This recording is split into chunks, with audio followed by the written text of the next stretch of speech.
Hey friends, today I'm going to read another Trickster tale. Last time I read an Anansi story from Africa, and today I'm going to read Love and Roast Chicken. A lot of you have heard it before because it's my favorite Trickster tale. It's called A Trickster Tale from the Andes Mountains. The Andes are a range of really high mountains in South America, and this story takes place in Peru. And one of the most popular animals in Peru is the guinea pig. Now there they eat them. We don't eat them. We just keep them as pets. But here's Cuy. He's the main character. And that's how you say guinea pig in Spanish. The author is Barbara Knutson. She's also the illustrator. Now, she did not make up this story. She's retelling it. And I really like the pictures. They're woodblock pictures. They're prints, actually.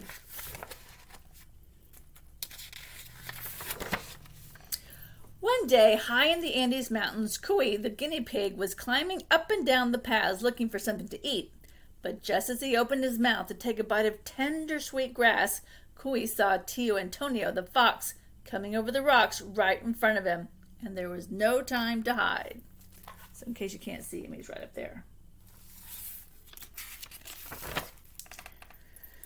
Cuy thought fast. He squeezed under the edge of a great rock and pressed up his arms. "Aha! Dinner!" snarled Fox, ready to pounce. "Oh, Tio Antonio!" cried Cuy. "Haven't you heard? The sky is falling." "Oh, nonsense!" growled Tio Antonio, but he couldn't help looking up. "It looks the same as always." "That's because I'm holding it up with this big rock," said Cuy. "I've been here all day and I need to go to the bathroom. Please, will you hold the rock for just a moment?" Now, often in trickster tales, it's the weaker animal that tricks the meaner animal. Fox looked up again. It would be terrible if the sky fell. He crouched under the rock and pushed up his front legs. "Now don't let go," warned Cuy, "or we will all be squashed flat." He disappeared behind some bushes and scurried off to look for more food. By sunset, Tio Antonio couldn't hold his arms up any longer. "I have to let go, even if the sky falls." He ducked and let go. Nothing happened. The rock and the sky stayed just where they'd always been.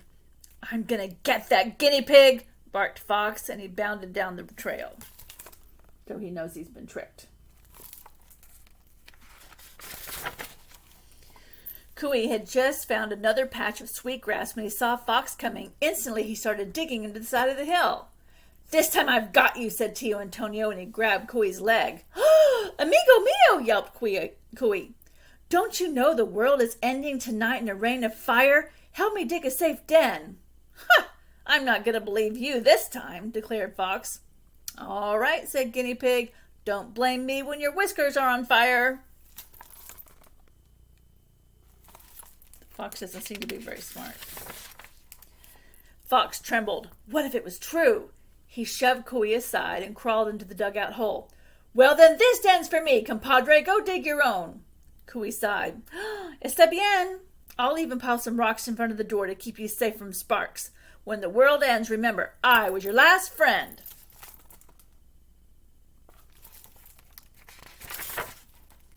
Tio Antonio huddled at the back of the den and waited. The end of the world? No more dancing by moonlight with the village girls? No more chicken dinners from the farmer's flock?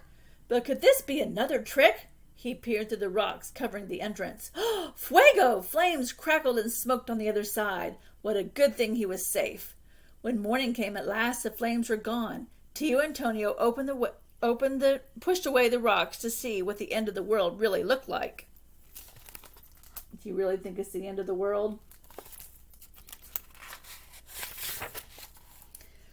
The sun was shining, a condor was soaring over the mountains, and down in the valley, Florinda, the farmer's daughter, was planting potatoes. In front of the fox's den lay a pile of ashes from Guinea Pig's fire. "Cuy!" howled Fox. "Next time I'll eat you on the spot."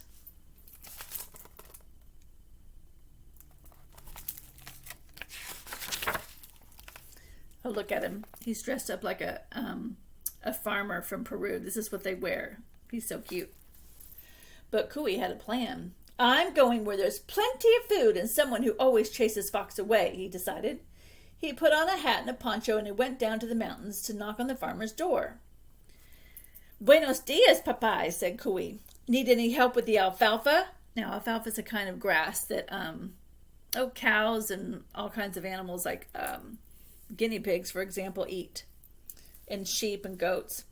"Well, what a small little man," thought the farmer, "but I do need some help. Bueno, he said, you can start right away.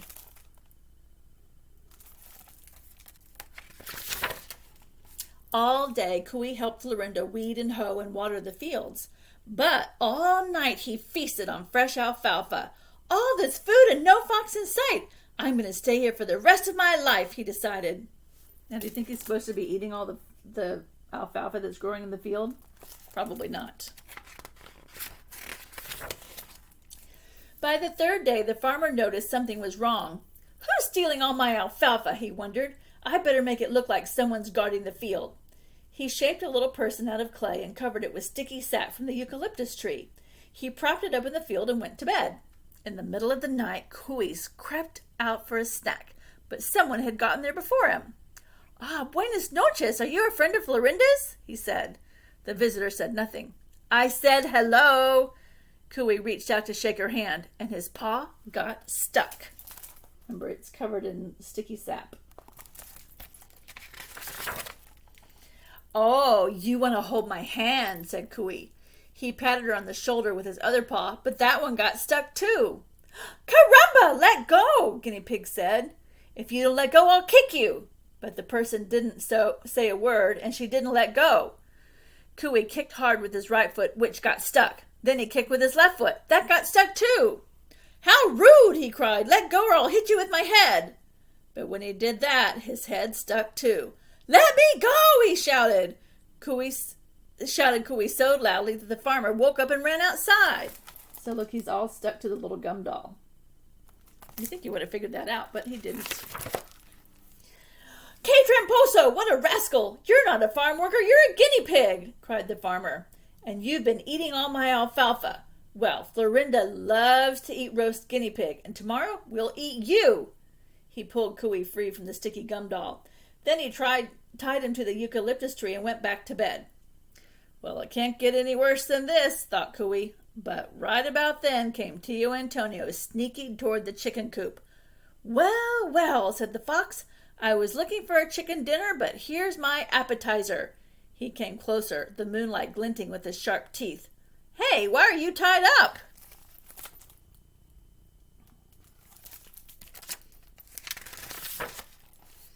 Guinea Pig gulped. Everyone wanted to eat him. Tio Antonio, he gasped, thinking fast. It's all because of love and roast chicken. Fox perked up his ears. Well, those are my two favorite subjects. Cooey put his paw over his heart.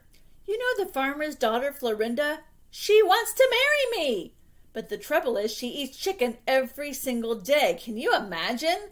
Fox imagined it. Now, guinea pigs are vegetarians. They don't eat chicken. But foxes do, so to him that sounds pretty good. But I'm a vegetarian, declared Cooey. They've tied me up until I promise to marry Florinda and eat big plates of roast chicken every single day. What am I going to do? Pobrecito, said Tio Antonio, licking his lips. I hate to see you suffer. It'll be a hard life for me, but just to help you, I'll take your place. Really, said Cooey. You're very kind. So Fox untied Cooey, then Cooey tied Tio Antonio to the tree and slipped back into the alfalfa field for one last feast. So the fox thinks he's going to marry the farmer's daughter and eat chicken every single day. Do you think that's going to happen? I don't think so. The next morning, the farmer came out to untie his dinner. To his surprise, he found Fox. What now? Another disguise? The farmer picked up a stick. Oh, no, don't hit me, said Tio Antonio. I promise to eat one of your chickens every day of the year. Como? Cried the farmer. Of course, Papai, Tio Antonio added quickly. I also plan to marry your daughter. Do you think that's what the farmer wants to hear? I doubt it. Como? Spat the farmer, and he raised his stick over his head. As fast as he could, Tio Antonio explained what Cooey had said. You believed a story like that? How foolish! The farmer laughed until the tears ran down his cheeks. Que ridiculo!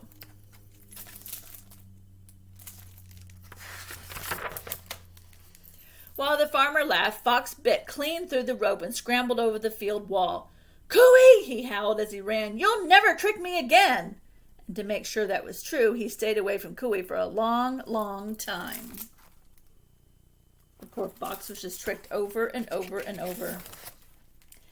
So here is a story. The author's note, which talks about what the author had to say about the story. Here's a map. Here we are, North America. We're way up here in Oregon. Here's South America, and this is Peru. And that's where I went last summer. It was not the summer we just had, but the summer before. And here are some words in Spanish, and it tells you what they mean. So that's the glossary. And here's a picture of the author with some kids up in the Andes Mountains. I love this story. I think it's really great. So after you listen to it, I'd love to hear what you think of the story, if you like it as much as I do. And here's another picture of the author with one of the farmers who lives up in the mountains. All right, friends, happy reading.